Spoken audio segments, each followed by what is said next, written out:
آمن الرسول بما أنزل إليه من ربه والمؤمنون كل آمن بالله وملائكته وكتبه ورسله لا نفرق بين أحد من رسله وقالوا سمعنا وأطعنا غفرانك ربنا وإليك المصير لا يكلف الله نفسا إلا وسعها لها ما كسبت وعليها ما اكتسبت ربنا لا تؤاخذنا إن نسينا أو أخطأنا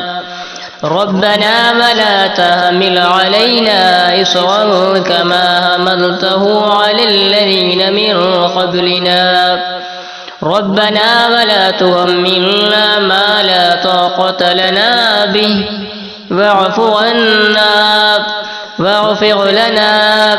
وارحمنا أنت مولانا فانصرنا على القوم الكافرين.